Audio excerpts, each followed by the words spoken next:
and welcome to another episode of the In 90 Minutes podcast. Happy game day 12. Happy 4 points in what, 7 days, if that. Happy uh, US Open Cup. Happy MLS regular season. And most of all, thank you to all of you watching. We appreciate your support. Um, how are you, gentlemen, this evening? Doing well. Nice. Doing great. Good, good, good. So please make sure to follow, like, and subscribe. We're on Facebook, X, Instagram, TikTok, Twitch, Blue Sky as the In 90 Minutes podcast. And as always, you can watch us live Mondays on YouTube, Facebook, X, Instagram, TikTok, and Twitch. Um, find that YouTube channel. Please follow, subscribe. We're trying to push to that 500 subscriber mark, so we'd appreciate your help with it. So, gentlemen, we have a lot to talk about this week. Before we dive right in, is there anything we want to talk about around the league or before we jump into our normal stuff? Oh, sure. Real quick. Obviously, we're gonna be talking about our game in Open Cup. There was a cup set, the only one out of all the games that night. Pretty much, MLS was super dominant, but this one is worth mentioning. Our old rivals, the Pittsburgh Riverhounds, managed to send home NYCFC, which is a day to be happy about and all that. But it was done by the only goal in that game was scored by Beto Idrach. Beto, for those that speak Spanish, the last name obviously sounds familiar. His cousin is a major podcaster, stand-up comedian from Puerto Rico, and Beto is a Orlando City Academy product. He played for OCB. He played for UCF. Unfortunately, there was no place for him here at Orlando, and after the end of his university career, he moved on to USL, and he scored. He's also with the Puerto Rico national team. So, in a way, Orlando City once again sends New York City packing. It was a 1-0 at the death. For those that haven't seen it, go ahead and watch it online. And there's still a lot of people that remember Beto here in the organization. And when that happened, there was a lot of people that commented and were very, very, very happy for him. So with that, also, um, LA Galaxy can catch a break. Lost 7-0 at Red Bulls. And the other one is Minnesota United doing the Lord's work and sending Pesci, Fifanel Pesci and company back to Miami with a defeat. And so much so that David Beckham got his feelings hurt, you know, over the tifo, over the banter online. Funny how when you don't have the ref on your side, you don't have the league on your side, you don't have the confederation on your side, the federation on your side, FIFA itself selling smoke, how much reality hurts. So that's basically around the league. Happy for that. Obviously, we're gonna be talking about Orlando City next. Yeah. The my favorite part about those two things, that US Open Cup game, that goal, that was just an amazing shot at the end of that match to send NYC home. It wasn't so much about them being out, it was how they went out. It was just to the death because it was tied at that point, right? It was 0-0. Yeah. So it was very exciting, and you could just see the excitement in everybody's eyes. And that goes, that's what we say, cruel and unpredictable. And that's why I always say you never know when we're playing against some of these teams, and people are like, "Yeah, this will be, this should be a win." I'm like, listen, anything can happen any given day. So, and then Yeah, I don't know you guys saw on Friday over in the NWSL, there's a player from Angel City that collapsed during the match in the second half. Oh no. Yeah, they had to administer CPR on the field and everything. Apparently, I haven't seen any update other than a couple days ago saying she was responsive. But obviously, thoughts and prayers out to her. And whenever that happens in a sporting event, that's extra scary. That is scary. Yeah. I never said what it was. I haven't seen anybody say what it was or anything yet, why she collapsed. But it was like the 74th or 79th minute. Um, yeah, she collapsed and apparently had to be revived. Wow. Never fun. You know, Um. Wow. That tifo though. you I think that tifo that Minnesota posted was one of the highlights. When I saw that, I saw the score line, and then I saw that, and I was just like, "This is too good to be true," you know. Um, it was definitely resonated, and I'm pretty sure it resonated with a lot of people. For those of you who are listening to the podcast, there was a tifo, and what it said was history over hype, culture over cash. And they couldn't have timed it better. If we had done that, that would have been some major drama. You know that, right? know. They're probably one of the only teams that could have gotten away doing that, and that's crazy.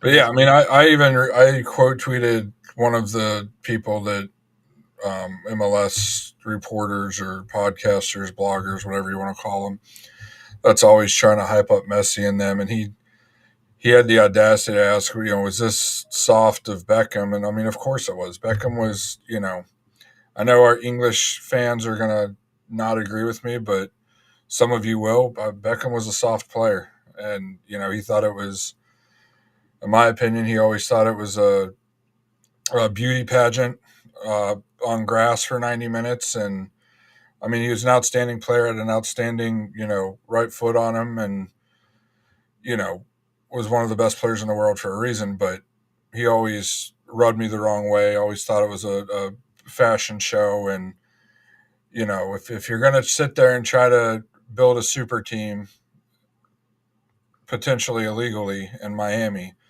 and then you get beat 4-1, and the opposing team has a reason to add a little bit of banter, and for you to say it was to hint that it was unclassy of them, give me a break. You were teammates with Wayne Rooney for God's sake, like it's like it's that's the kind of thing you sign up for when you do that. And if yep. you don't expect it, then you're doing the wrong thing. you know, it's just here. Anywhere else, that would have been happening everywhere. I mean, Oh, let's one be hundred honest. percent. I mean, everywhere, ever you talk about everywhere else. If this was in a lot of other countries, their bus wouldn't be able to pull into the stadium without being harassed. I'm not saying that's a good thing or a bad thing. I'm just No, using no, that no. as an example. Yeah. No, I'm with you. I'm with you.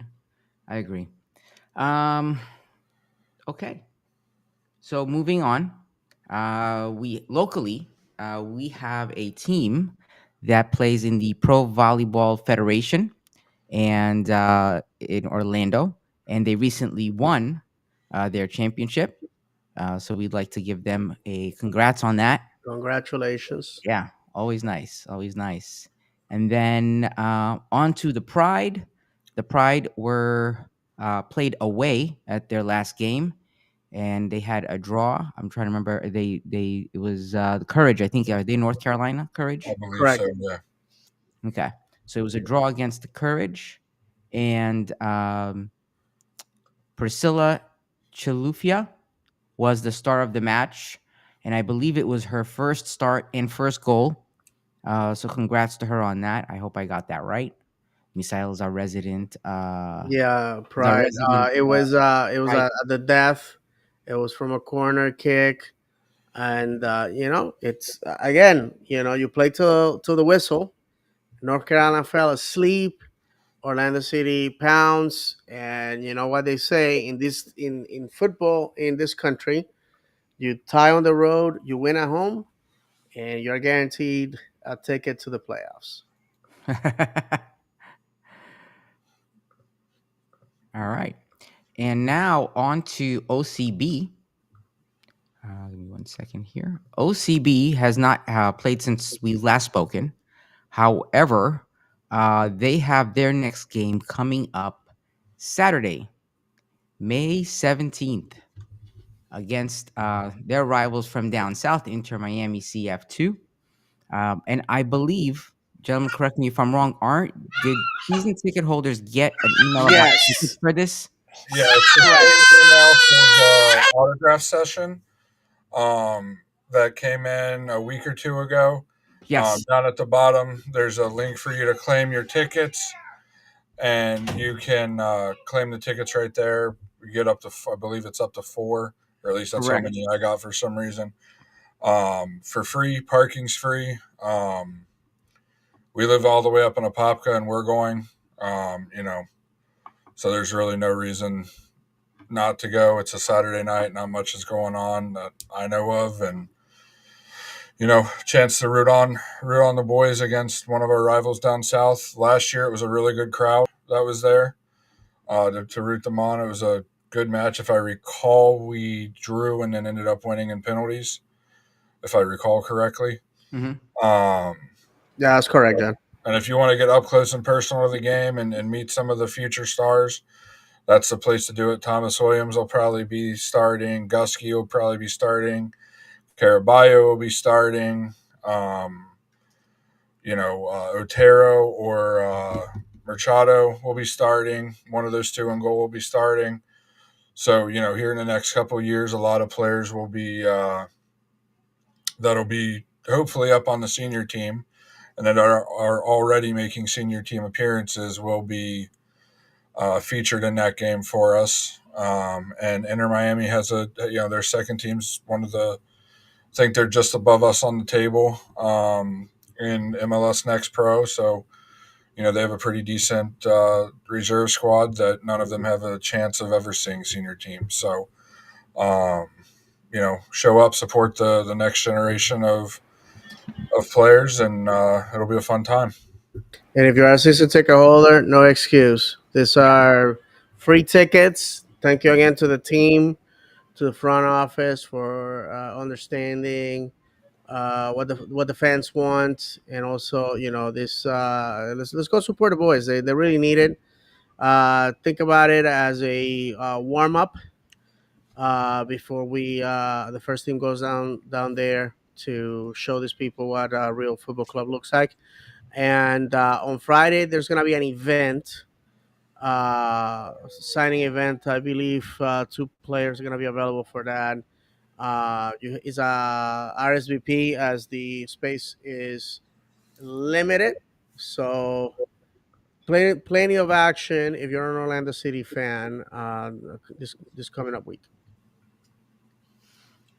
All right, go support the boys. I'm going to see if I can make it. It's going to be a little tight. I have a lot going on these past few months, so but please go. And if you can't go, get your tickets, give them to somebody else, send them to go, get people in those seats. So, There you go. right, because that's ultimately what we need right now. And it's All right. great. I'll jump in as well and say if you have a young kid that likes soccer, likes the sport, it's an amazing atmosphere for them to be at because it's up close and personal. That's you're right there. A lot of most matches you can hear the players talking with each other on the field, like communicating with each other when they're moving the ball or defensive formation or whatever it might be. So it's a you know really fun time. Really, honestly, it can be a really educational time as well because you are so close to the action.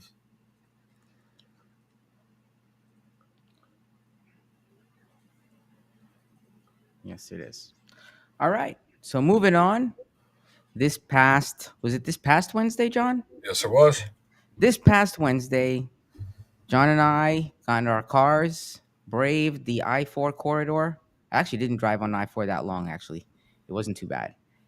For the round of 32 in the U.S. Open Cup, We were able to attend together. My son was there with us. A whole bunch of supporters were there for the match against the Tampa Bay Rowdies at is it Arthur Lang Stadium? Al Lang. Al Lang, sorry, Al Lang Stadium. Al Lang soon And to be a restaurant district stadium. there's a lot of restaurants over there, so you know. Yeah. Um, we came away with the win. We came away with the win. It was a great match. We'll give our thoughts on it. Um, but really, I feel like the big part about this whole match was this part right here. This young man, this 16-year-old who still has his braces, it was his first official start with a brace. If he makes it till the end of the season and somebody doesn't sign him, I will be amazed, right? I think he had an amazing game. Um, I'm not gonna lie. I mean, watching him, I'm like, wow, he's like 4 years older than my son. That's nuts. That is absolutely nuts. And he's playing with guys what like double his age. There are guys double his age on that field. Um, so yeah, huge shout out to Gustavo on his game. Obviously, the whole team. Um, but that must have been such a feeling for him going home. Your first official start, and that's how you kick it off in this tournament. I mean, what's next? If Yep. you, you know. So, John, what are your thoughts about the match, man? Yeah, it was a great time. Support was great. We just, I found it funny the next day on TikTok. After work, I was scrolling through, and there was, I'm assuming it was a Tampa fan posted a picture of them during the match or before the match. They let off a little bit of smoke, but all you could hear was us chanting. Um, everybody was loud the whole game, the whole match. Fantastic away support. You know, Caraballo showed that he's going to be a star in this league if he stays with us. One thing he does have going for us, to my knowledge, is he doesn't have a European passport, so he wouldn't be able to play even for a reserve team until he's 18. So that's like why Kevin Sullivan is still with Philadelphia and didn't go over to Manchester City. Uh huh. It's because of the UEFA uh, rules. I don't know if it's UEFA or the European Union who has the rule exactly, but um, basically you can't play if you don't hold a European Union passport. Um, you can't play for the reserve or senior team. You can't make money basically until you're 18 years of age. So we should have him unless somebody from South America comes and offers us buku amounts of money for him. We should have him for at least the next 2 or 3 seasons. Um, but yeah, great match. I like the rotated squad, like the young guys getting some time in there, and like I said, it was a blast. Good to see us put in multiple goals and Yeah. not leave a doubt. Yeah. I honestly, for the beginning, for me, I was a bit concerned because the way we came out, and we all know we expected this, we wanted this, we hoped for this, but we came out. I mean, his first goal was in what, the 38th minute, I think, or something like that. Yeah, And up until then, I felt like we were just like sitting back a little bit, and it was concerning because something like this, like we said, should have been a blowout at that point. I mean, and after that, I feel like the momentum changed and it went in our favor, and then the momentum started to pick up for us. It was just concerning to me, you know, how long it took us. That could have been because of the rotation and the players, and just getting the jitters out of their systems. But I'm glad to see that they did because it's only uphill from here, right? So I don't know what the plans are as far as the rotation and the teams. Obviously, we know that our next match is going to be against Nashville for the round of 16 on the 21st of May. And I believe that there was an email sent out to season ticket holders with their discount code. So if you didn't get your tickets, make sure to snag them as soon as you can. It disappoints me when I go to the early rounds of these games and the stadiums are not packed. And I get it; it's not for everybody. It's a Wednesday night, but it's really nice to see. So it's a great chance to watch some really good football, and to get some really good seats. So I would definitely invite you to do it as we go through this tournament, like we did the last time when we were in it. It'll be harder to get tickets, and as you know, as we get to the hopefully we make it to the final, and hopefully we get to play more games at home. The excitement builds, but it's nice to see these earlier games in the tournaments. This is shaping up, if I recall, exactly like 22. Is it You okay? remember, if I recall correctly, we opened with the Rowdies, and then didn't we play Nashville next in the next round, or I don't Did we know. play them 2 rounds later? I don't know. I know we played Nashville in it, because it was we played Tampa, Nashville, Miami, New York, and then um, the team from what is it, Sacramento Republic. Oh yes, yes, that's right. So yeah, so round of 16, U.S. Open Cup, May 21st, Orlando versus Nashville at Interco Stadium. What do you folks think our chances are against Nashville? They're currently in the league. They're currently in fifth, right behind our neighbors down south. Yeah, well, I mean, if our defense looks like it did on this past Saturday, I don't give us a good chance.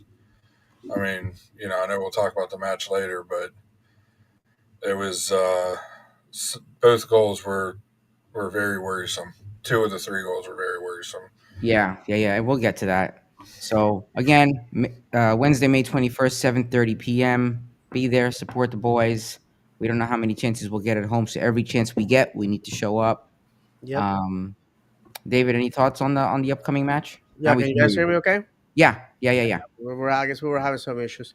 Well, as far as the game down in Tampa, very happy for Gustavo. The boys did what they were supposed to do. I think there's a segment of the fan base that doesn't understand the history of it. That, like, we went and smashed a USL team that is just having a really really bad season. It's with an interim manager, but the story is obviously back when both cities were trying to be the next MLS expansion team. We were the underdog. They were in the better league. They had the most cash, and in the end, we were lucky that it was us and not them. And they haven't been able to defeat the Orlando first team.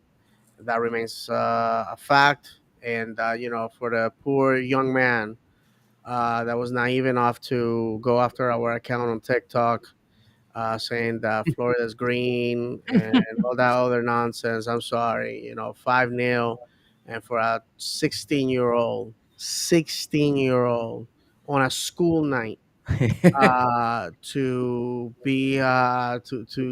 have a brace is it should be an embarrassment. Orlando City ran the table. Everybody got their goals. For a squad that usually doesn't play together, I thought we did very well. Yeah, So with that, we once again put the Rowdies where they belong. To be honest with you, like I said, after 2022, to me, it's not a rivalry. I mean, we're above and beyond as far as our organizational standpoint, our players, our management.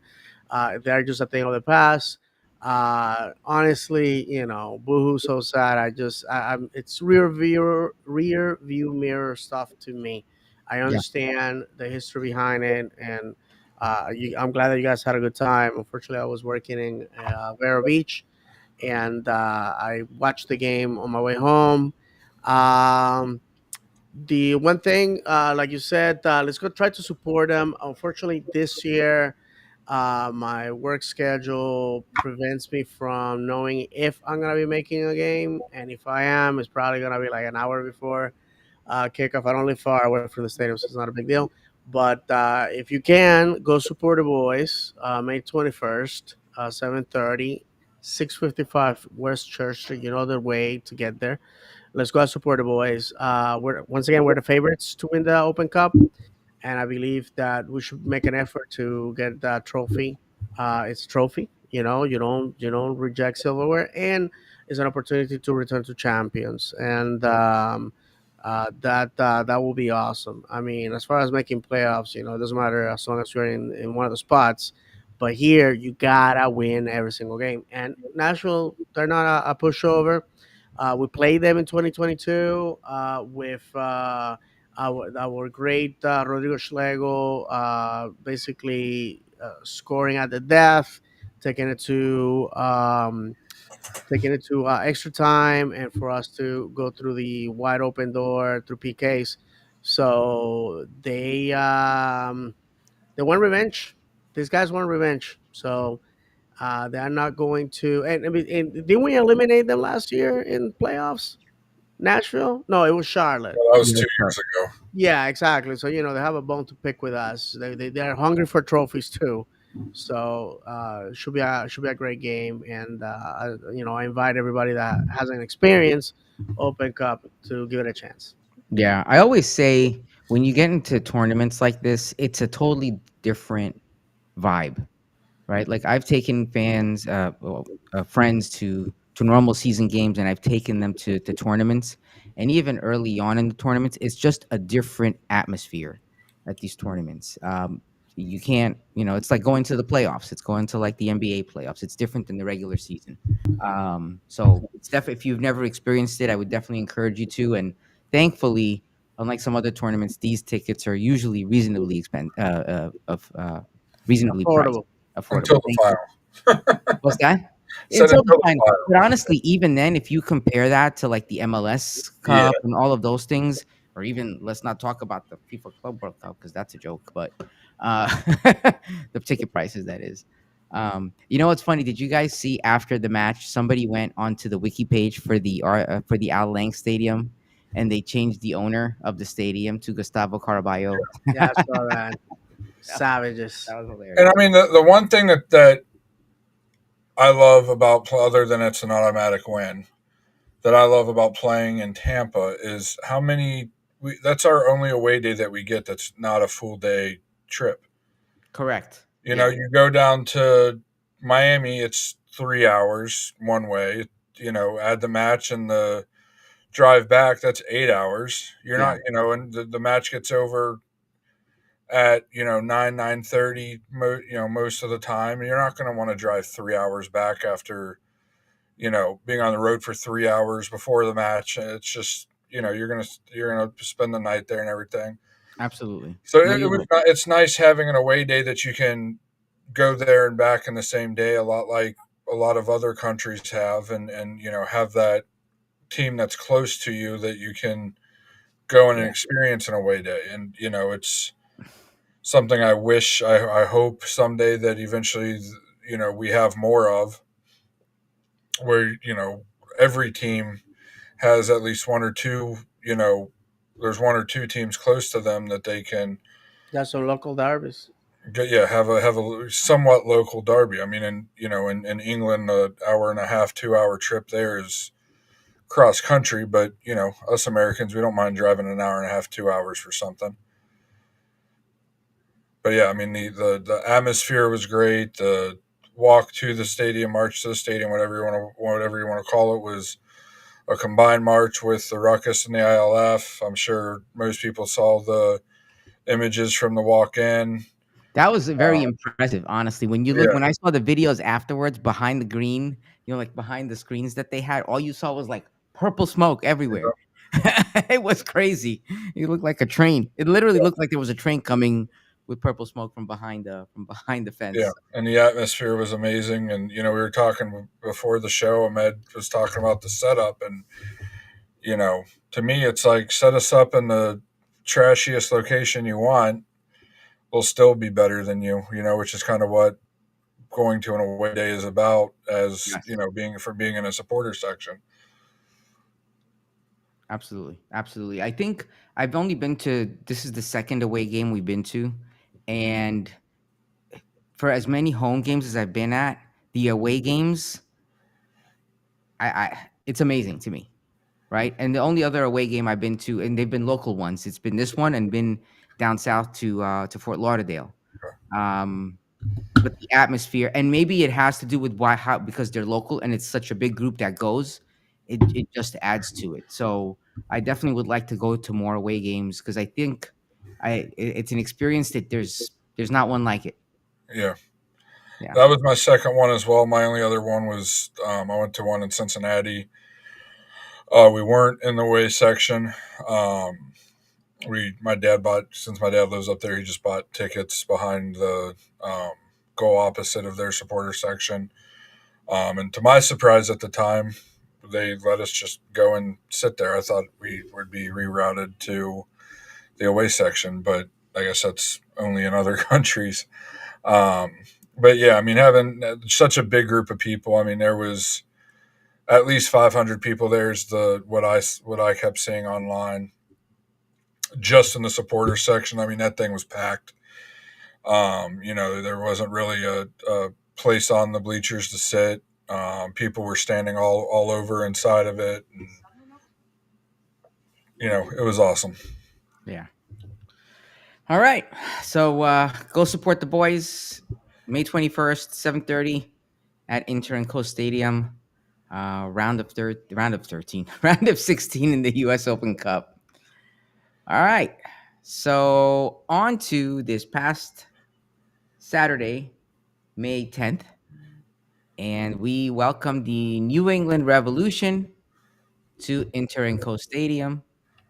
If you have not seen the news, um, it was a draw, a 3-3 draw, but that's really not the news. The news is this gentleman right here with the first Orlando City hat trick since 2015. For those of you who remember a couple of episodes ago, my Misael mentioned a bet he made with my son. Not a bet. My son said Misael. He said that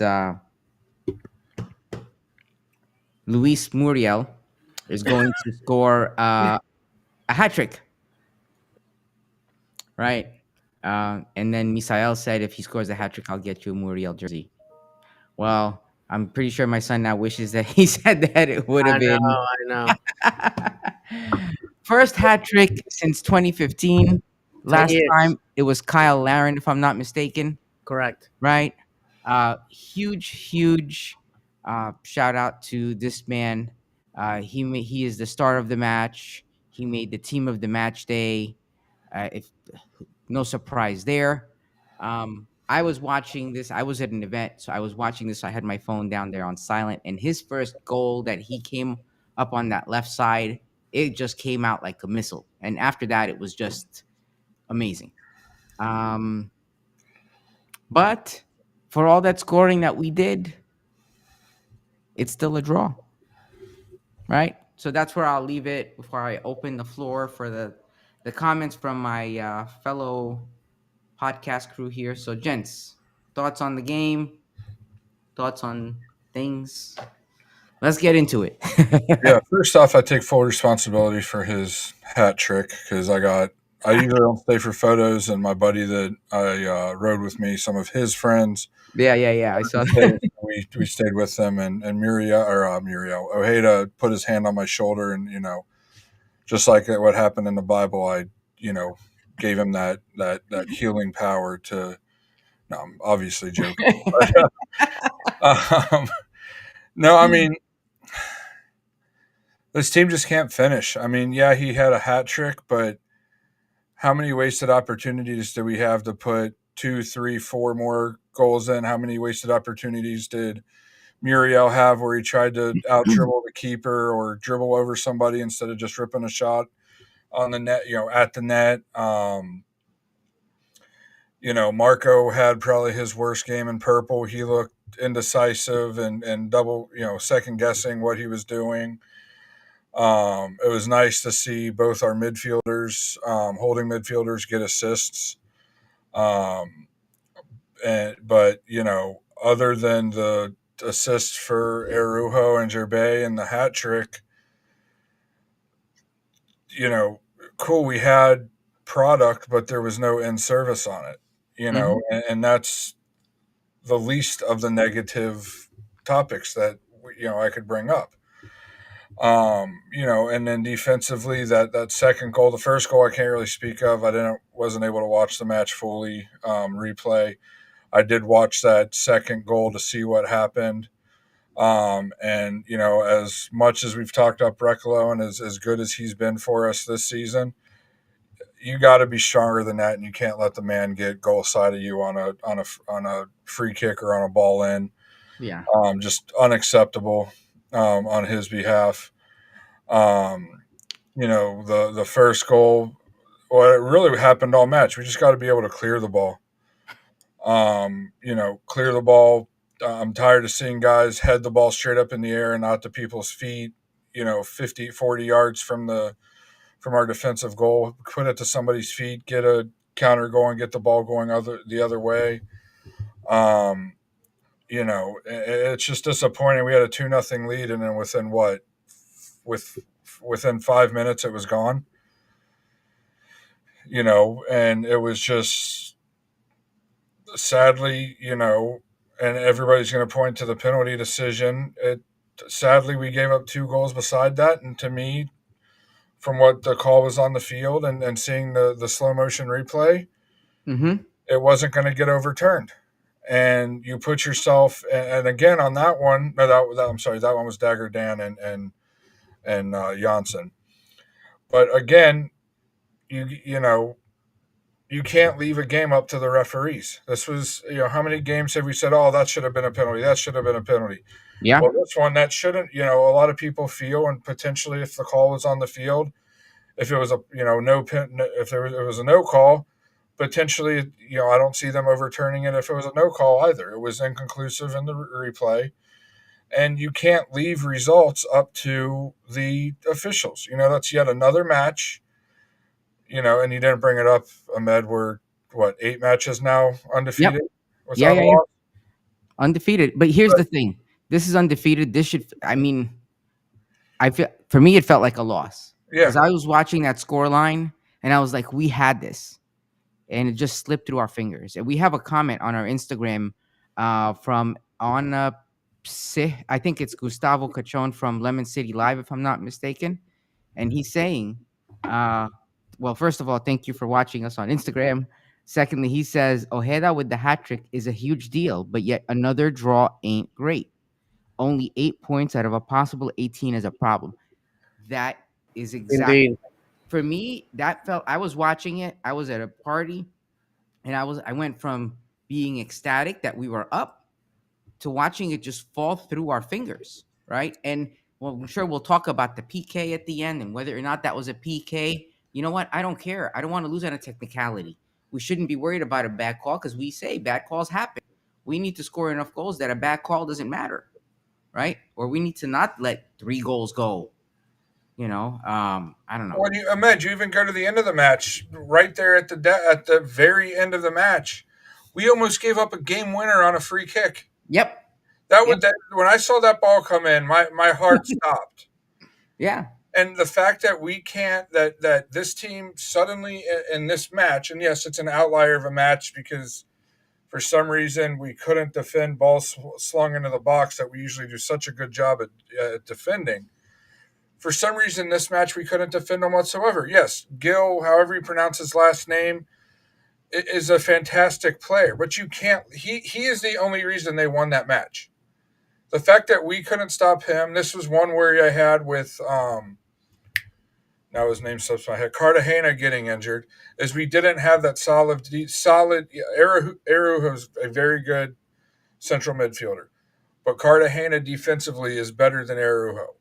I feel like if Cartagena was in that game instead of Araujo, they don't get that chance because Cartagena would have pocketed Gil. Mm-hmm. And that's coulda, Mhm. woulda, shoulda, but still, you can't let one player like Gil run wild on you. You can't let somebody like him get the ball at midfield and have 20 yards, 30 yards, 40 yards to turn and run with the ball. He's gonna hurt you. Yeah. Well, just like Ahmed, I wasn't at the game. Ivy wasn't feeling well, and if you're wondering who that is, you pretty much already heard her several times already.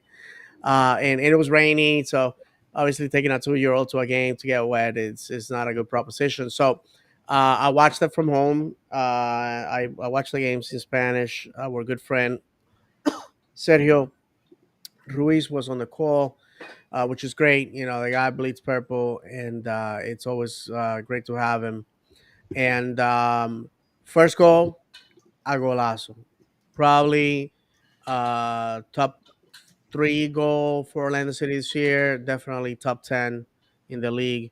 It just had everything that you want. You know, I'm surprised that had Messi scored a goal like that, the league would have had that on repeat Oh yeah, every second of the day. it would But have been candidate for goal of the year. right, but because of some Argentinian kid from the provinces, that is not Messi, then it doesn't matter, which is a shame. And then they get mad when the fans retaliate the way Minnesota did. But I digress. Great goal, second goal. Martino Ojeda once again proving that you gotta go, you gotta play to win games, and that's exactly what happened there. And the penalty, it was reckless on New England. We got lucky. Unfortunately, we considered a penalty that on review looks like a flop, to be honest with you. But again, not enough to for VAR to let the referee to overturn it. Unfortunate. We always say that football's cruel and unpredictable. Exactly, that's exactly what happened. We had opportunities like early on with Marco right in front of goal. He decides to do his best Carlos Rios impersonation and go for the Heineken sign. And there was opportunities that we had that we didn't stop, and then people forget that we had a winner.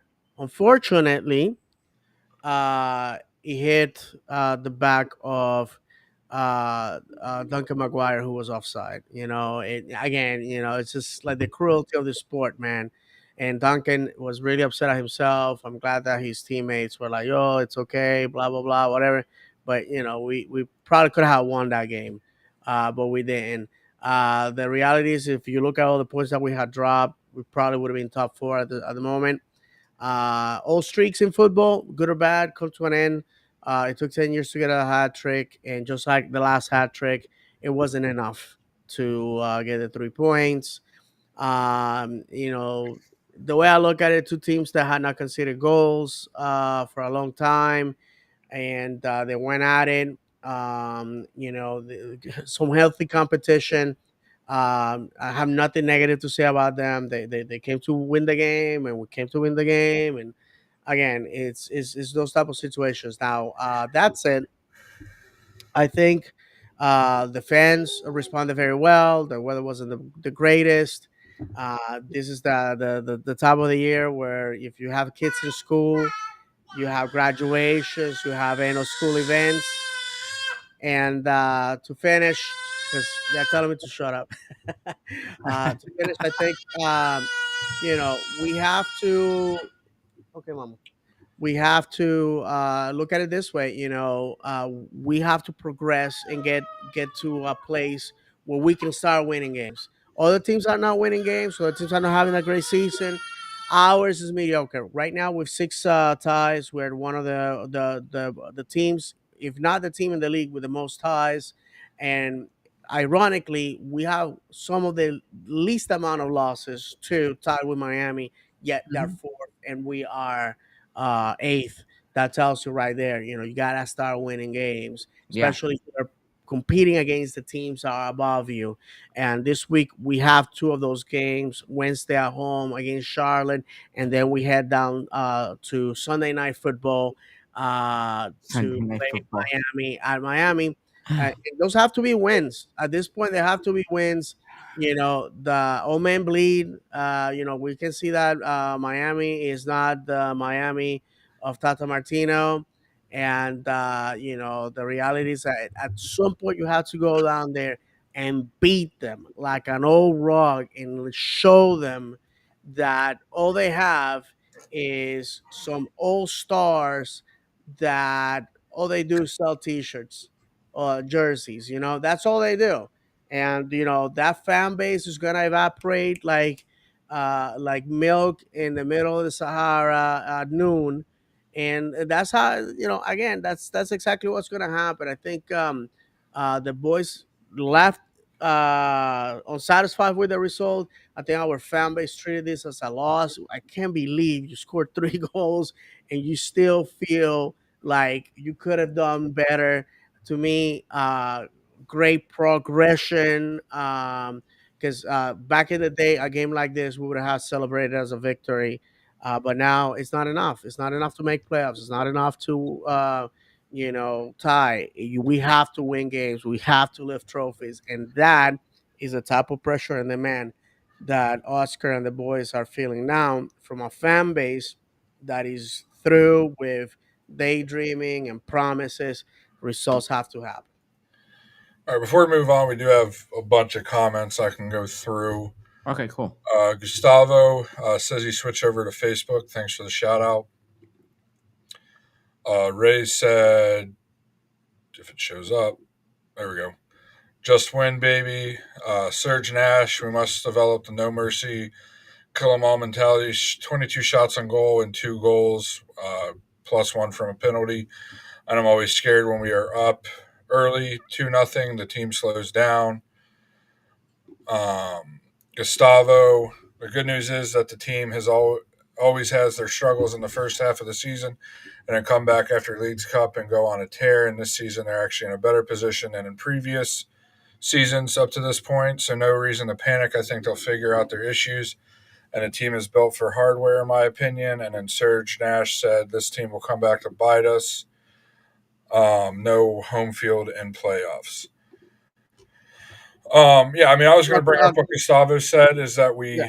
we are in a much better position. I wouldn't say much better, but we're in a better position than we were this time last year or even the year before.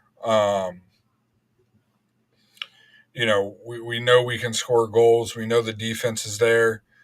Unfortunately, this past match, the offense was there and the defense wasn't there. But at the same time, this has also been the story with Poppy is we either score a bunch of goals and give up a bunch of goals, or we don't score at all and the other team doesn't hardly score at all.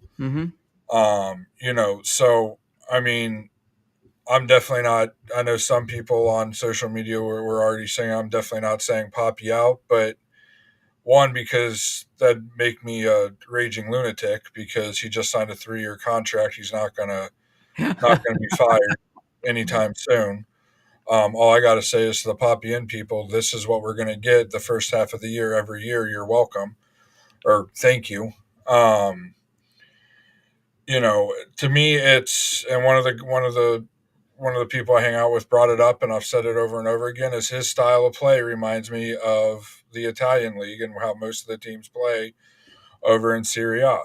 You look at Serie A, there's teams with 15 and 16 draws for 33 34 matches I think they've played so far this season. And that's what Poppy I feel like would be happy with. If we drew 16 matches, he feels like we're going to win more than we're going to lose with the remaining 18. And because 60 some odd percent of the league gets into the playoffs, he knows we'll be in the playoffs. And with this fan base, that's still for some reason seen as a success. And, I want the team to continue to keep taking steps forward. I was really hopeful, up until the beginning of April that it was looking like this team was taking steps forward. And now we've kind of halted and taken, a step or two back from where we were at the beginning of the season. But, I just it's disappointing to It is. match, weather the storm, pay your hard-earned money to go to the match because it's not just a ticket. You got to dish out $10, $20, $25 for parking, and everything else. And it's just, there has to be something better. A lot of the players, said what needed to be said in the post game presser that I saw. But it's not good enough. It hasn't been good enough for a month and a half now. Yeah. The thing for me is like, right, and we talked about this last season. eh, This is the time when you don't want to be giving up unnecessary points. And even more, like, yes, we're still early in the season, but we're about a third of the way through the season, right? And we're going to get to a point where we have the regular season, we have the US Open Cup, we have the Leagues Cup, and you have to have your priorities, and you can only do so much, right? So I feel like we're missing that consistency that I would like to see going into these things, because if you really think about it, yes, we beat the Rowdies 5-0. We should have beat the Rowdies 5-0. That should not have been like, oh, like we're happy, yes, but that should not be a like, oh, we beat them. That should be an expectation, Right. And right? the unfortunately the consistency, I mean, is that every year the beginning of the season is somewhat hit and miss. Last year, I thought we were not going to make the playoffs because statistically says, if you're not in playoff contention by June 1st, you're not going to make the playoffs. We broke that rule. I don't know. I mean, right now, technically, if the season were to end today, we'll find ourselves in a wild card game. But the reality is that we have to be consistently good from beginning to end. That Yeah, way perhaps we can lift a supporter shield, we can find ourselves in a comfortable position, and we are not doing this mad dash between yep. July and October, trying to jockeying for a home position like we did last year was super stressful, and a You can miracle say from that God again. that the top teams fell and we managed to host only to drop ourselves on our own sword and lose 1-0 at home. But the reality with this is we have to be better, and unfortunately we continue to be this hit and miss team at the beginning of the season over and over every year, pretty much. Yeah, and honestly, if and the reason I'm saying that is because if you look at our schedule, looking back, the games that we've played against the teams we should have won. Look, uh, the game against Chicago, who is below us in the standings, was a draw. The game with Atlanta, we won that one. Okay. The game against Montreal was a draw. The game against the Red Bulls was a draw. The game against Philadelphia was a draw. We won the game against LA. It's like the teams we need to win against, we're not, and that to me is concerning because as the season goes on, it's going to be more demanding, right? And like this game with Miami that we're going to, we're playing Wednesday, Saturday, Wednesday, and I think the Saturday after that or something like that, if I'm not Yeah, mistaken. it's Wednesday, Sunday, Wednesday, Saturday. Oh, yeah. We're play right? So you need a team that's consistent at a very high level in order to be able to do that. And then if things fall through the crack, I understand that because you got 4 games back to back. But even then, it's like, come on. It all sounds great, and we're not in a bad spot. I'm not saying we're in a bad spot, but I'm saying if you're not concerned at this point with the way that we're playing, even though we're in a good spot, you're going to be concerned in a couple of games if we keep playing the same way. That's my point. I don't know. Yeah, And no, another and I thing. showed it last year that we um, at the end of the year, if we would have just added a point to each of our draws and losses, if we would have averaged a point more per game. So draws worth 1, wins 3, losses 0. At the beginning of the season, when we went forever without winning a match, if we would have just averaged a point more throughout those games, we would have been in second place. If we would have won half the games we drew and drew half the games we lost early in the season, we would have been right there behind Miami. Mm-hmm. And our stat on the screen's wrong. We actually have 17 points, not 7 points. But it is a better position, or 18 points. I'm sorry. Um, it is better than we were last year. I mean, this time last year we were sitting 13th, 14th on the table. We were deep in the table. In Yeah. fact, we were saying we gotta get into a playoff position by June 1st. Yeah. I And mean, we failed to do that. Yeah. But one quick thing, I think the Muriel experiment needs to stop. don't tell The my son that, reality, man. He's waiting for his hat trick. good dude. I see what he's trying to develop, but the fact is that his better years are gone. And what's sad about this is we still have another year in his contract, $4 million. And I don't know. I will feel more comfortable starting Ramiro or Maguire in that position, and then bring Muriel to close the game. To me, that's the most sensible and smart way of doing it. Not pretending that I know better than Oscar Pareja. Obviously, he manages the team, he trains the guys, he gets to see that. But we also have to live with the fact that Alex Freeman is not gonna be here. I'm telling you right now, Alex Freeman is gone in December, if not in the summer. Alex Freeman is not for MLS. He's built for bigger leagues. And we have to understand that we cannot be a stumbling block for players. We have to, Alex is going to be our first success story from the academy to OCB to the first team, sold for a profit, because he cost us nothing. And Caraballo is going to be following that pattern. So when they leave, what's next? What's next? That's what we have to look into.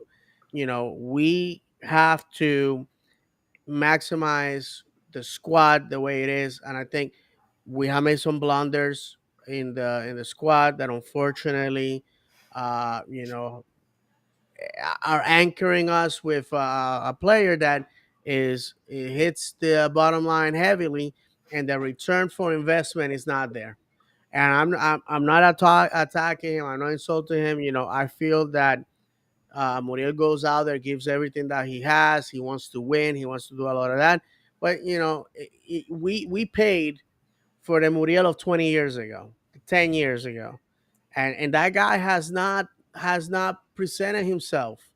And like I said, there was moments like when the assist to, or what would have been the assist to Marco, and he just skies the ball. But those moments were very, very, very few. He lost the ball many, many times, put himself in dangerous positions, never finish. I think personally, uh, if we want to make playoffs in a comfortable position, have home advantage, we want to lift the Open Cup, because now we're not going to be playing USL teams that are in turmoil. We're going to be playing equals that really want that trophy. I think that at that point we have to take it seriously. We have to make the hard decisions and pull the band-aid, and just have him as a super sub, regardless of how much money he's getting paid.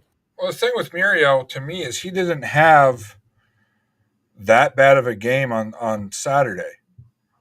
He just there were 3 or 4 times he wanted to play around with the ball instead of just ripping a shot. There was one time he had the ball 7-8 yards from net and tried to dribble it around the keeper when there was defenders all around him, right in front of me.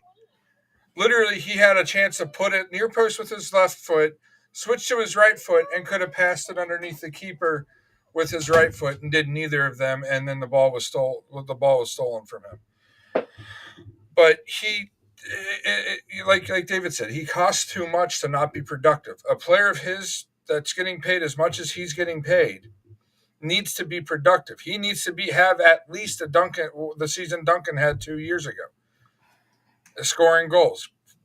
Maybe he doesn't score quite as many, but at least put some, have some assists. He isn't doing really either this year. And it's just, we have to find productive in that striker spot. We found our number 10 now. There's no reason that Ojeda should ever sit on the bench again, unless he's injured or Oh, by the way, he was hurt. Oscar said that when they asked him if By the way, I invite everybody to watch the post interviews. But one of the problems, and this is something I plan to tell the club, is if people are asking questions in Spanish, Translate they them. have to be translated so Yeah. that information can be relayed to everybody. Because sometimes he gets asked questions in Spanish that are fantastic, and he answers them. Boom, boom, boom. Next question, and the English speakers are in the dark. But he was asked what was happening. He said that he felt some tightness, and that's the reason why he was in the bench. I just wanted to mention that, John. Who's that? Ojeda. Ojeda, Ojeda. Okay.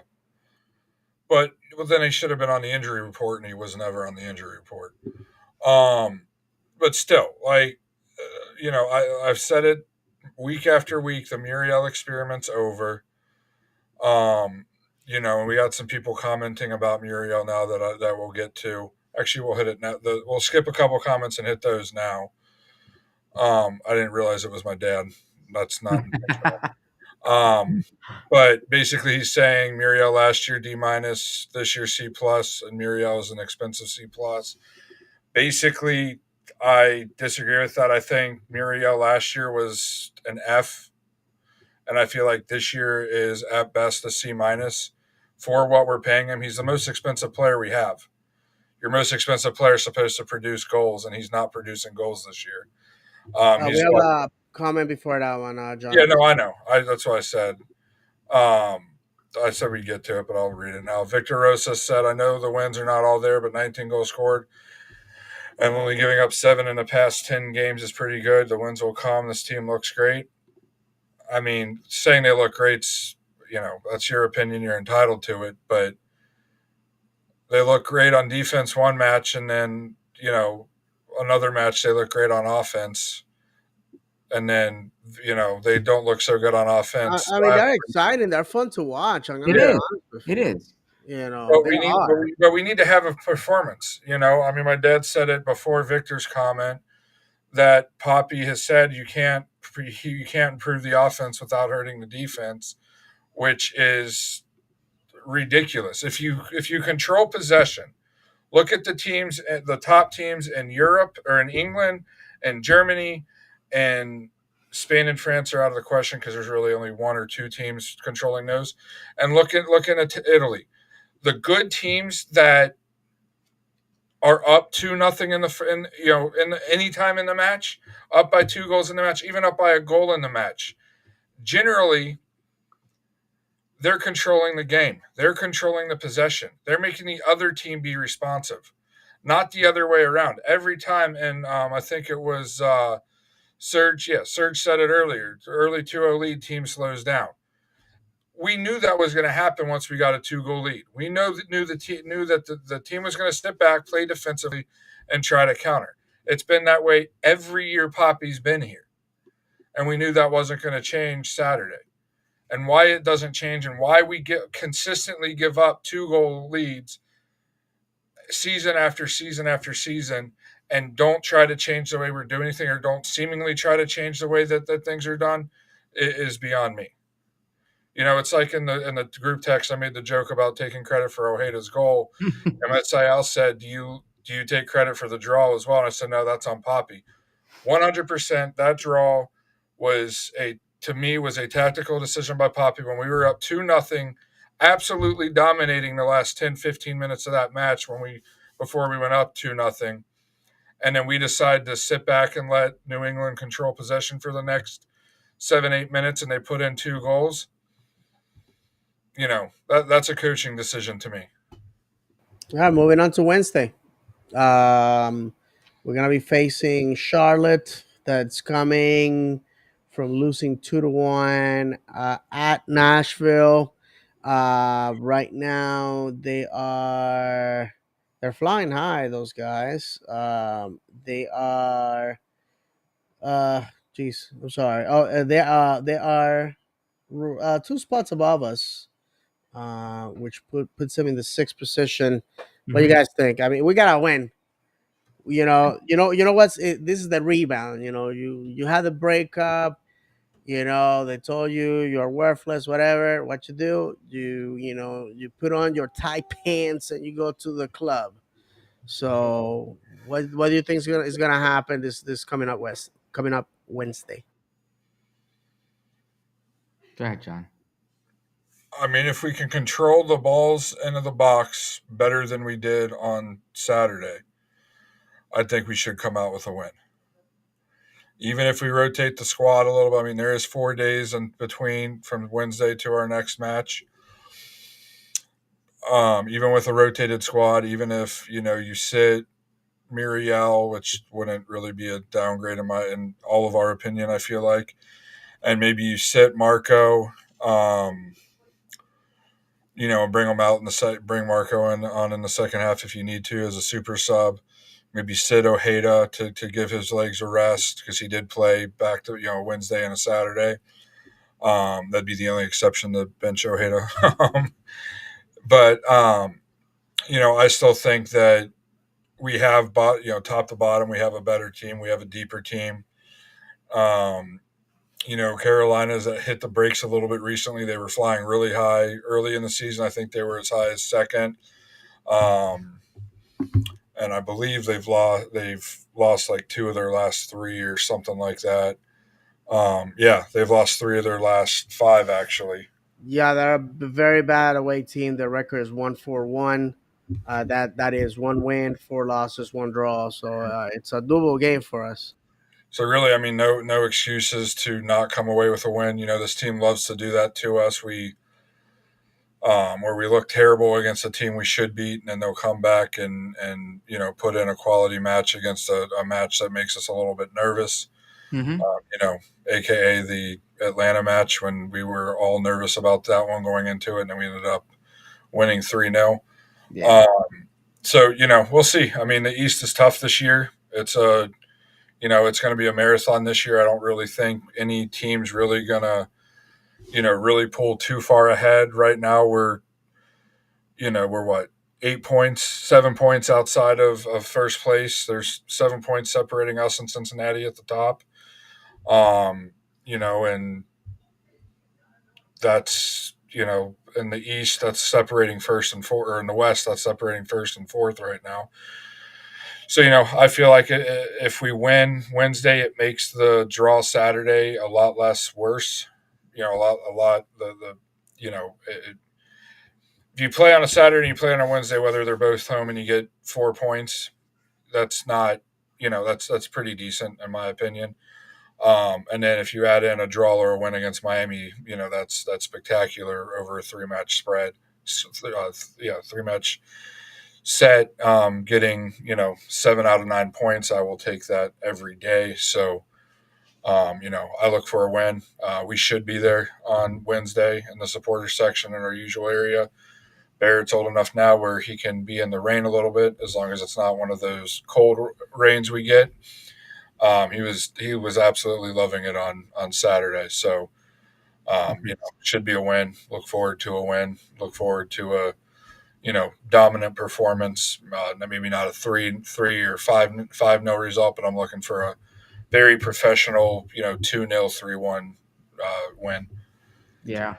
I mean, I would like to say that I want to see a win and I would expect a win, but I think we're gonna focus more on the Nashville game and on the Miami game, and I think this would be one of those games that some people might not mind giving up. You know what I mean? Even though I don't want to, but if I had to give up a game of the next three games, which would it be? It would be this one. I Yeah, don't want to. I don't want to give up the Miami game for sure, and I definitely don't want to give up the Nashville game. So if I had to pick one of the three games that we're playing to have not the best performance, it would be this one. Honestly. No, for sure. You gotta give the fans something. I think that I'll be satisfied with a tie Hmm. midweek. They this will be their second away game. They're not a very good away team, so I'm perfectly okay with that. We gotta go down to Miami, which obviously we're gonna talk about next. We gotta go down to Miami, make a statement. I think for far too long they have been allowed to mock us, and this is an opportunity to win. Yeah, that's a game for me. That's a must-win game, not because of anything other than just winning again in Fort Lauderdale. Right. yeah. So I mean, to me, I don't want to put lesser importance on the Miami match, but three of our next four are at home, and our and you go past that, two of the next six that are away, or two of the next five that are away. I'm sorry. Three out of the next four are at home, and two out of the next five are away. It's Atlanta, or it's in Miami on the 18th, and then Atlanta on Wednesday on the 28th. And I said it before the match, and I've said it in the past. These guys get paid the amount of money they get paid to play a sport. Yeah. If you're not in good enough shape to go, to go out there and play, 70 minutes, two Three nights a times. week, Yeah. there's an issue. In high school, yes, it's a shorter game, it's less physical game, but we didn't have near the facilities, near the science, near the training staff that these guys have behind us. And we Yeah. were playing 2-3 matches a night, and a lot of nights, and it was, continuous subs. You didn't have a limitation on subs, but still, we still played 2, 3, sometimes 4 matches a week. If it was a tournament, there was one tournament we went to. I think we played 4 matches in 3 days. If high schoolers can do that with limited technology and science to them, I feel like professionals should be able to go out about every 2 or 3 days and play a match. Yeah. And they get paid the amount of money they do. It kills me when you hear the guys from Europe complaining about their match congestion. Yes, our rosters here in the MLS smaller than they are in Europe. Yes, they are. But guess what? You knew that coming in. You knew that when you signed the contract. Play the games you're supposed to play, win the games, and you have a couple, month or two off in the off season to recuperate. Absolutely. All right. Let's see. Let's see. Let's see. We still haven't really touched on the Miami match either. What's that? We still haven't really touched on the Miami match either. We've hinted at it, but Yeah. Yeah. So after when is that? That is Sunday on at 7 on Sunday. Sunday It's night soccer or whatever they could. yeah, Sunday night, May 17th. Um, we will be driving down to Fort Lauderdale to play the Fort Lauderdale Flamingos. 7 p.m. It is the only. Is that the only game being broadcast at that time? I Yes. believe so, right? Yep. Yeah. So all eyes will be on us down there at their makeshift bleachers, and I don't know. I mean, this is. I feel like Okay. we have something to prove. Can we do it? Absolutely. Is it going to be an uphill battle? Absolutely. There's no reason we can't other than the way we performed at this last game. If we play against Miami the way we played against the Revolution, it's not happening. I'm sorry. Right? Well, at this point, we haven't been able to beat them since the Messi has been here. Personally, that Leagues Cup game was completely rigged. I will go down to my grave. Please. Yeah, don't I'm not the even. only one that thinks that. All people that have no dog in the fight has said it many times. There's 1,000 videos on TikTok about it. But the to me, you have to go down there, especially since the last time we went one day, we went down there. It was 5-0. It was around the time when we were not that. I don't know what happened last year at the beginning of the season, but you have to go and you have to prove to these people what everybody already knows is they are a team of packed with old people, with a manager that has no clue that the only reason why he's there is because he's friends with the captain, the star of the team, and we just if I could be in that locker room, I would just tell them go and play, just go have fun, just go play and have fun. You have the youth, you have the speed. We have Angulo, we have Duncan Maguire, we have several of our players that have the speed. For crying out loud, we have a 16-year-old on our bench. Oh my God. While these men have nothing to prove, they have won it all, they're super talented. They're pushing 40. They're Can pushing you 40. can you Let imagine? take the mask off, Scooby Doo style. Can you imagine Caraballo going to Miami and scoring a goal? At You almost did at the friendly in the Tampa. You guys preseason game. remember I that? know that's what I'm saying. That's why I'm saying, you know, that would be ah, that would be amazing. That would be just insane. Yeah, I mean, going into the match, I'm hoping Duncan starts. I'm hoping it's either Duncan or Ramiro. Believe it or not, according to the numbers, Duncan's our fastest, has reached the top sprint speed on the team this season. So technically, he's our fastest player. Not our quickest, I'd still give Angulo the quickest, but he top speed is our fastest player. I'd love to see him start. We know what we're going to do. We're going to let Miami sit there and play with the ball into the middle of the pitch as long as we don't let them have any free runners and keep Arujo. Hopefully by Sunday, Atuesta's out. They said he may be back in a week or two. I'm hoping that it's a week. If we have Atuesta back, I like our chances much better. I feel like we're a completely different team Yeah. when he's on the pitch. That showed with the Atlanta match. We I'd like to see somebody other than Muriel up front there. We need somebody with speed up there because Miami's defense is dreadful. I mean, their last two league matches, they've given up, what is it, 8 goals, including the one um, 2 weeks ago. They've given up 9 goals in their last three matches. Um, and the one on April 27th against Dallas, they gave up a, what was it, 3-1 or 3-0 lead. So, you know, I hope we win. I just hope we don't lose. Honestly, with the congestion, I know I just said that's an excuse. That's a sad excuse for the players, but we all know everybody realistically knows how it goes. With when the schedule's congested like this, when it's what is it, 2-4, including the Miami game. I think it's 6 matches and 21 days or something like that. Um, we basically have a Wednesday match every Wednesday this month. So, we'll let's just hope for a draw. Away draws aren't the worst thing. I hope to see an intense match. I hope it's, honestly, as even though we lost that Leagues Cup match, I love the intensity the boys showed that match. We went out there with a point to prove. I wish they went out with that intensity every match. I do feel like we're in, as a team, in a better position, player for player than we were last year. And I mean, David brought it up. What are we doing when Alex?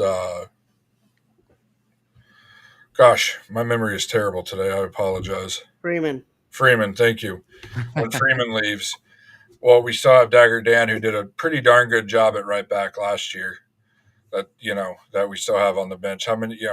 Not many years have we been able to say, in virtually every position, we have a solid backup for that spot. There's really only two positions that we don't have that in, and that's left wing and one of the two holding midfielder spots. Um, Brecalo being at left back has been a revelation for us. I feel like, even though You he have had, a question about that? he did. Oh yeah, Victor. There we go. I love it personally. I love Brecalo at left back. Victor Rosa asked, "How do you guys feel about Brecalo in the left back position?" I feel like it gives us stability on the defense. Offensively, I feel like he's there. He almost scored a fantastic goal on Saturday. Dribbled it between a couple people, got the shot off, and it was just finger tipped away by the goalie, if I recall correctly, or kicked away by the goalie, one or the other. The dude's just absolute class, whether he's playing left back or center back. Really enjoy watching him play. But yeah, hope for an intense match. Just hope for a draw or sneak out a victory down there against the Inter Barcelona Retirement Football Association of Fort Lauderdale.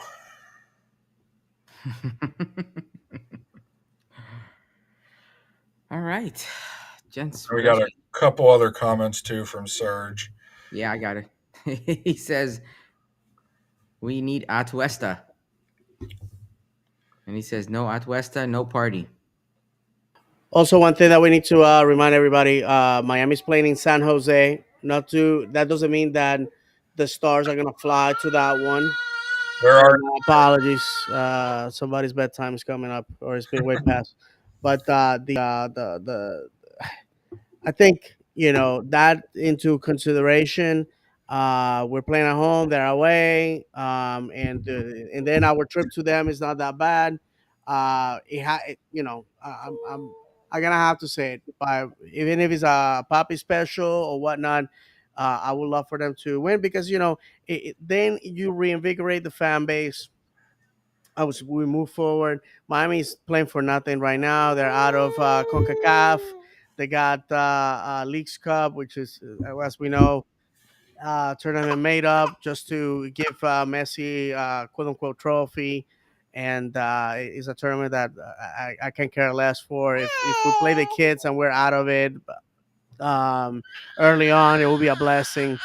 So hopefully we can get a result Wednesday at home and Sunday in Miami. But the game in Miami is for prestige and for glory more than for points.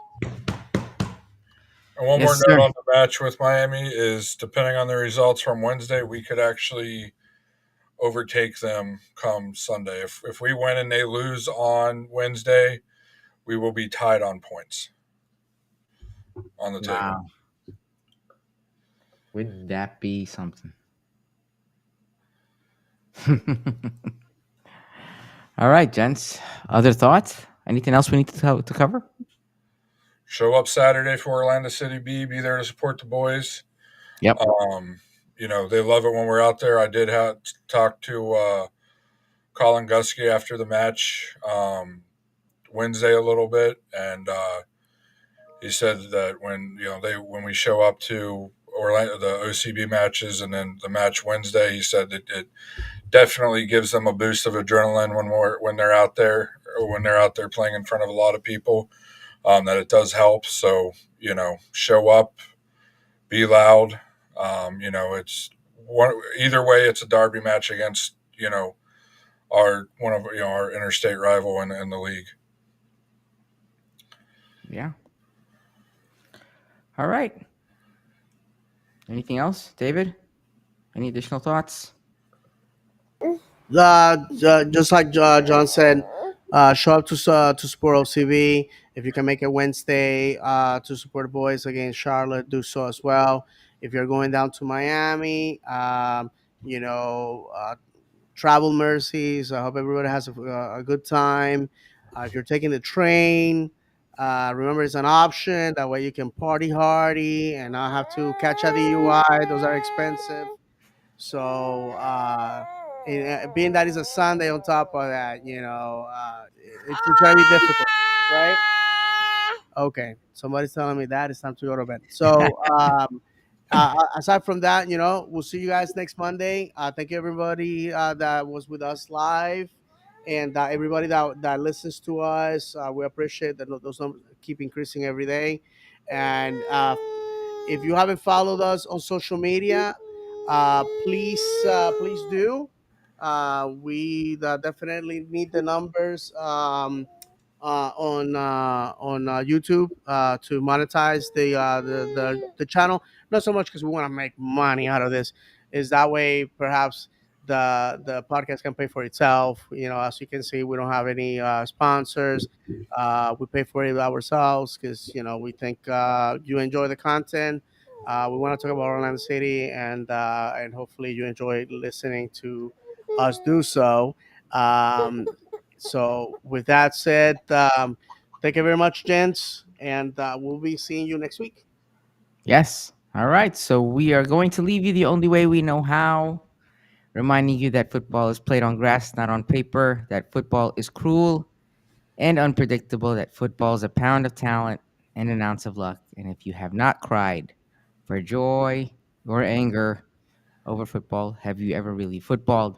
For John, David, Misael, and myself, may God bless you. And as always, vamos, Orlando!